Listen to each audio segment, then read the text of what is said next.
Setelah harga BBM non-subsidi naik, pemerintah juga berencana menaikkan harga bahan bakar minyak bersubsidi jenis Pertalite dan solar. Pemerintah berdalih harga BBM subsidi saat ini telah membebani APBN hingga 502 triliun rupiah. Namun banyak pihak meminta kenaikan harga BBM bersubsidi, terutama Pertalite, benar-benar dicermati oleh pemerintah. Apakah masyarakat siap menghadapi kenaikan harga BBM di tengah kondisi ekonomi yang sulit saat ini? Untuk membahasnya sudah ada pengamat politik ekonomi Kapitra Ampera bersama saya di studio saat ini. Halo Pak Kapitra. Selamat siang. Iya, selamat siang. Terima kasih. Iya, terima kasih sudah hadir di studio bersama saya saat ini, Pak. Pak, baru beberapa waktu yang lalu pemerintah kan sudah menaikkan harga BBM non subsidi begitu ya, dan rencananya akan menaikkan harga BBM bersubsidi nanti. Nah, menurut Anda apa sebenarnya yang ada di balik kenaikan harga BBM baik subsidi maupun non subsidi ini? Oke, Republik ini sudah mulai tersuak-suak ekonominya karena banyak faktor.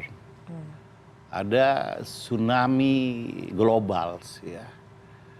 Salah satunya COVID, pandemi COVID itu negara harus men-take over penyakit rakyat itu menjadi penyakit kebangsaan. Sehingga untuk itu negara harus mengeluarkan dana yang besar. Recovery ekonomi dan penanggulangan COVID itu negara harus menyiapkan subsidi 690 triliun. Lalu ditambah lagi dengan subsidi BBM itu membengkak dari 502 triliun menjadi 698 triliun. Ya. Hampir 1.400 triliun APBN kita dipakai untuk subsidi. Kalau tidak hati-hati, negara ini terjebak dalam resesi ekonomi yang jauh lebih parah dari negara-negara lain. Karena akibat dari tsunami pandemi itu 60 negara itu terancam jadi failed state, ya, negara gagal. Untuk itu pemerintah harus hati-hati mengelolanya. Ya. Subsidi yang tadinya dicanangkan 1,5 juta per kiloliter 1 bulan, sekarang membengkak menjadi 2,5 juta. 80% subsidi itu dinikmati oleh orang kaya, bukan oleh masyarakat yang memerlukannya. Kedua, harga, patokan harganya yang tadi 63 US dollar per barel itu menjadi 104,9 dolar per barel. Iya, naik cukup banyak begitu ya Pak ya. Dan itu ada selisih kurs dan anggaran. Nah, kalau ini dipaksakan terus tanpa ada evakuasi kenaikan, maka negara ini akan mengalami turbulence ekonomi dan politik. Oke. Ini yang harus diantisipasi pemerintah. Ya, mau tidak mau bahwa kenaikan BBM itu suatu keniscayaan untuk apa? Untuk menyelamatkan habitat hidup bangsa dan masyarakatnya. Oke, selain pandemi COVID, konflik Rusia-Ukraina ini juga ditengarai menjadi salah satu penyebab dari terjadinya resesi global begitu ya Pak ya. Dan ini bisa dikhawatirkan bisa menaikkan harga minyak, sementara kita ini sangat bergantung pada impor BBM. Nah, bagaimana Anda mencermati hal ini? Rusia dan Ukraina itu adalah produsen minyak dan pangan energi, ya. Konflik itu membuat harga minyak tidak menentu dan produksi minyak, pemasok minyak juga terganggu. Dan ini memperparah inflasi global. Dan kita bukan lagi produsen minyak, tapi kita konsumen. Karena produksi minyak dalam negeri tidak mencukupi untuk memenuhi kebutuhan dalam negeri. Sehingga kita harus impor. Yang tadinya berbarel 63 udah menjadi naik 104. Karena konflik yang berkepanjangan antara Rusia dan Ukraina. Jadi jalan keluarnya adalah bagaimana menekan, ya, subsidi ini seminim mungkin. Agar bangsa ini survive dan prodem pengelolaan keuangan, kehati-hatian pengelolaan keuangan itu bisa termaksimalisasi. Karena kita bukan hanya soal minyak, soal ancaman kritis pangan dan sebagainya yang harus diantisipasi oleh pemerintah supaya masyarakat tidak kehilangan kebutuhan-kebutuhan pokok yang sangat substantif dalam kehidupan masyarakat. Ya. Ya, kita tahu bahwa organisasi negara-negara pengekspor minyak atau OPEC selama ini juga memegang posisi penting sebagai kartel yang berperan mempengaruhi sisi suplai dalam perdagangan minyak dunia. Nah, perubahan kapasitas produksi setiap negara dan konflik geopolitik yang terkadang muncul menjadi sejumlah faktor yang punya andil dalam membentukkan tren harga minyak dunia. Menurut Anda, bagaimana seharusnya kita menyikapi hal ini? Ya, efisiensi itu menjadi penting. Dan subsidi pada sasaran yang tepat menjadi prioritas negara harusnya. Negara ini jangan terlalu meninabobokkan masyarakat dengan subsidi. Karena daya juang masyarakat itu menjadi lemah. Ya. Karena kalau kita bandingkan dengan negara-negara lain, harga minyak kita jauh lebih rendah. Ya. Ya. Kenapa? Karena backup subsidi itu. Untuk itu, kita tidak bisa hindari ada dua hal besar secara global, ada pandemi dan ada perang antara Rusia dan Ukraina. Nah, efisiensi ini menjadi penting menentu untuk sustainable kenambungan bangsa ini agar tetap survive, tidak menjadi bangsa gagal atau negara failed. Nah, kalau kita subsidi yang 502 triliun itu saja, kalau kita bangunkan jalan tol, itu bisa mencapai 3.500 km. Atau kita bangun rumah sakit, itu bisa 3.333 rumah sakit, coba bayangkan. Yang selama ini disubsidi kepada orang-orang yang sudah memiliki kemampuan ekonomi. Nah, ini yang harus dilakukan. Kedua, negara harus juga memperhatikan bahwa penyekatan distribusi minyak subsidi dan subsidi itu jadi penting. Lalu mengaktifkan kembali jaringan sosial itu sebagai bentuk dari suatu kompensasi nantinya kalau ada multiplier effect terhadap kenaikan harga minyak ini. Dan saya ingin mengatakan bahwa ini bukan tanggung jawab pemerintah saja. Ini juga tanggung jawab seluruh anak bangsa agar kita bisa tetap survive dalam badai yang besar hari ini. Oke, selama ini kan sudah ada pembatasan yang dilakukan pemerintah terkait BBM bersubsidi ini. Seperti Pertalite misalnya hanya untuk mobil dengan kapasitas 1.500 cc begitu. Nah, Anda melihat ini ternyata tidak efektif begitu ya? Ya, kelemahannya adalah kurangnya penyekatan distribusi. Ya. Harusnya dibuat suatu bentuk pola bagaimana subsidi minyak itu betul-betul kepada yang membutuhkan. Contoh solar itu kan dipakai untuk produksi, untuk pabrik, ya kan? Tidak untuk masyarakat nelayan, ya, masyarakat yang emang pantas untuk disubsidi. Maka subsidinya membengkak, kebutuhan itu dari 1,5 juta kiloliter ya, menjadi 2,5 juta. Dan itu pemerintah harus menambah subsidi 198 triliun, 195,6 triliun. Dan itu dinikmati 80% oleh orang-orang yang punya kemampuan ekonomi. Nah, untuk itu diperlukan sekat distribusi itu. Sehingga tidak semua orang bisa mengkonsumsi minyak untuk rakyat, Pertalite atau solar itu. Oke. Nah, kalau untuk produksi, ini kan sudah masuk wilayah bisnis, ya kan? Dia harus pakai non subsidi. Nah, pengawasan ini, penyekatan ini penting. Kedua, emang harus dinaikkan minimal 30-40%. Oke, baik. Jadi memang harus lebih diperhatikan terkait dengan pembatasan ini ya, supaya yang benar-benar menggunakan BBM bersubsidi ini adalah mereka yang perlu begitu ya, Pak ya. Ya karena gini, kalau baik, ini kita akan bahas ini lebih ya. lanjut Pak Kapitra. Oke. Pemirsa jangan kemana-mana dulu, Indonesia Forward masih akan kembali sesaat lagi.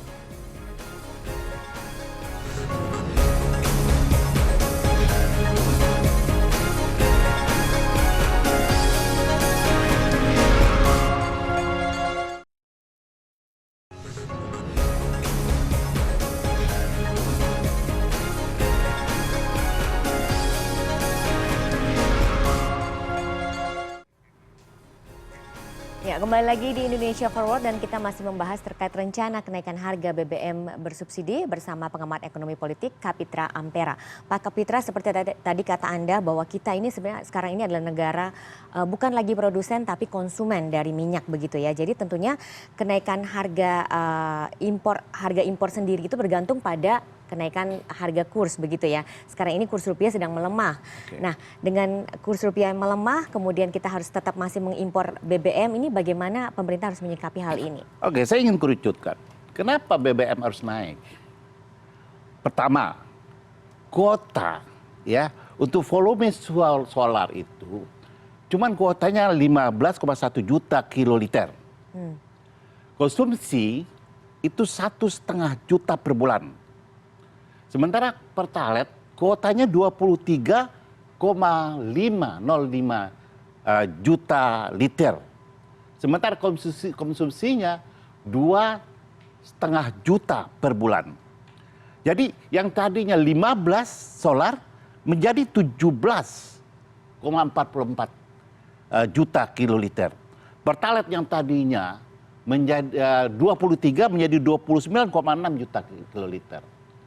Dan yang 23 dan 15 itu negara sudah mensubsidi 502 triliun. Ya. Ya. Sementara kalau dia tambah lagi ya subsidi, negara harus melakukan subsidi tambahnya 195,6 triliun. Jadi totally subsidi hanya untuk BBM itu 658 triliun. Ya. Ya kan? Kedua, ICP, Indonesia Crude Price itu menetapkan per barel dipatok itu $63. Dengan ada konflik Rusia dan Ukraina, harga itu menjadi rata-rata $104,9 per barel. Ya. Sementara kurs yang dipatok di APBN itu 14.350. Sementara sekarang kurs rata-rata 14.500. Selisih ini membuat beban APBN menjadi berat. Punggung Republik ini sudah mulai patah ini. Ya, sudah terbungku-bungku. Ya. Jadi kalau dipasarkan ini justru rakyat yang akan bergelimpangan. Kenapa? Tidak ada kehidupan ekonomi yang dapat mengevakuasi. Karena APBN itu tersedot kepada banyaknya subsidi. Tambah lagi dengan negara sediakan vaksin 1, 2, 3, 4. Ya. Kita bukan produsen, kita impor semua. Lalu skema recovery ekonomi. Jadi 1.400 triliun dari 2.700 triliun APBN itu subsidi. Lalu negara mau bangun apa? Negara mau menumbuhkan produksi yang seperti apa? Oke, tapi kan kita tahu Pak, kalau kita menaikkan harga BBM ini juga bisa menaikkan angka inflasi. Sementara kalau angka inflasi tinggi ini juga efeknya kepada rakyat juga. Anda melihatnya bagaimana? Sekarang pertumbuhan ekonomi kita kuartal ketiga menurut IMF, lalu Bank Dunia itu 5%. Inflasi kita masih 4%. Tapi kalau kita paksakan ini tanpa ada skema evakuasi ekonomi, inflasi akan bertambah tinggi. Justru dengan menaikkan ini, inflasi itu teratasi. Karena apa? Karena ada income baru. Kalau kita terus paksakan ini, justru multiplier efek negatif dalam ekonomi dan sosial politiknya akan bermunculan kecenderungan tumbuh. Dan itu akan menggoyang stabilitas politik dan ekonomi. Korbannya masyarakat. Oke, apakah Anda melihat tidak ada jalan lain selain menaikkan harga BBM Menyelamatkan rakyat ini dengan menaikkan BBM-nya. Supaya defisit negara teratasi karena besarnya subsidi itu. Apakah tidak ada opsi lain Pak? Misalnya tadi dengan penyekatan distribusi. Bagaimana kita mencari opsi sementara ya kurs dolar saja itu tetuan di APBN berbeda dengan realitas. Nah, negara harus menumbuhin itu. Sementara subsidi ini lebih banyak dinikmati oleh orang-orang yang punya kemampuan ekonomi. 80% mereka nikmati. Maka sektor yang lain juga akan sulit untuk berkembang dan tumbuh.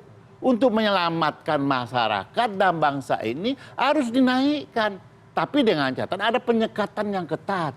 Ya. Sehingga ekonomi itu bisa melahirkan golden age.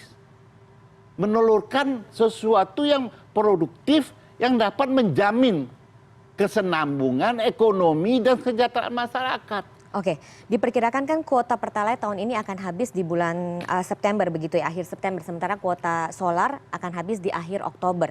Nah, menurut Anda kalau ada penyekatan, apakah ini juga bisa membuat semakin lama kuota ini bisa dipertahankan begitu? Ya, kuota ini tidak bisa lagi dihindari habisnya. Kenapa?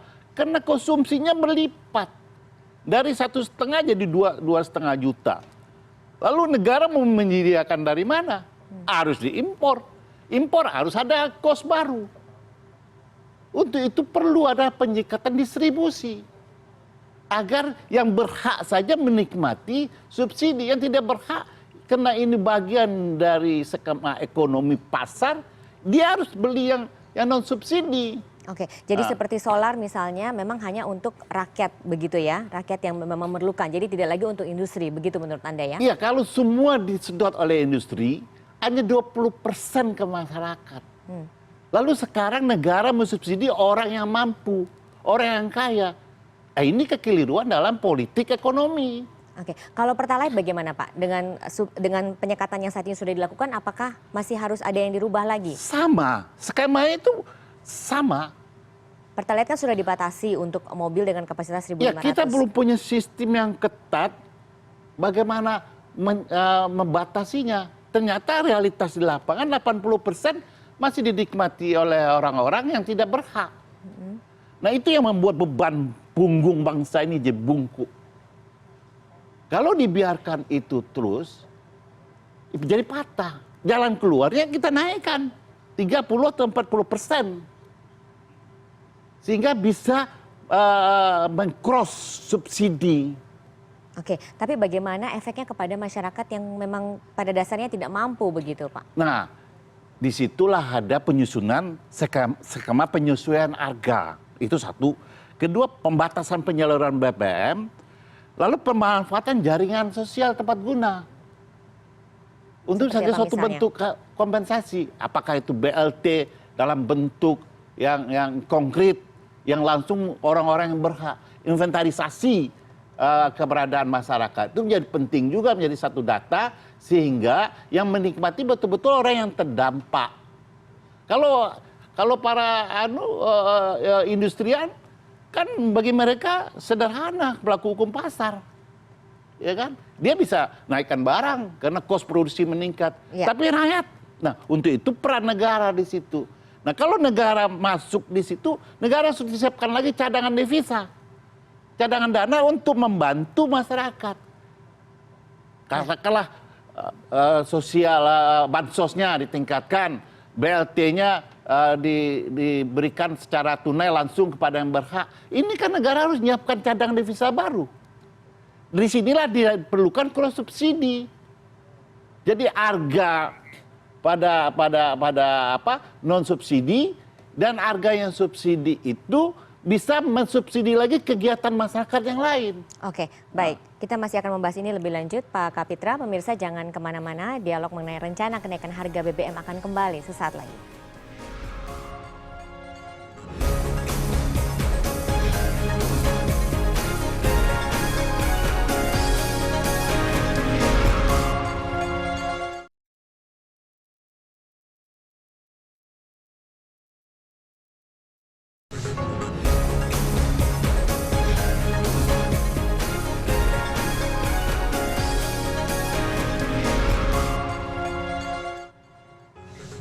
Ya, kita sudah berada di segmen terakhir dalam dialog menyikapi rencana kenaikan harga BBM bersubsidi bersama Kapitra Ampera. Wacana kenaikan harga BBM biasanya akan selalu dikaitkan kondisi politik negara, apalagi jelang Pilpres 2024 di mana saat ini banyak pihak terutama para partai politik tengah bersiap menuju Pilpres 2024. Nah, lalu bagaimana caranya Pak untuk mencegah supaya kenaikan BBM ini tidak dipolitisasi begitu? Ya, emang ada kelompok aventurier politik ya, petualang-petualang politik yang menciptakan selalu mencari momen-momen untuk mendiskreditkan pemerintah. Dalam ketatanegaraan itu tidak bisa dielakkan. Tetapi psikologi masyarakat dalam ekonomi itu sederhana. Masyarakat hanya butuh 3 hal saja. Siapapun yang memimpin bangsa ini, bagi masyarakat 3 hal ini harus terpenuhi. Pertama adalah lapangan kerja terbuka. Kedua, mata uang punya nilai. Dan harga barang terjangkau. Kalau ini terpenuhi oleh negara, maka propaganda politik dari kelompok-kelompok yang ingin mendiskreditkan kebijakan pemerintah, itu akan teratasi, terhemong, tertembok sendiri dia. Nah, inilah tanggung jawab negara ini.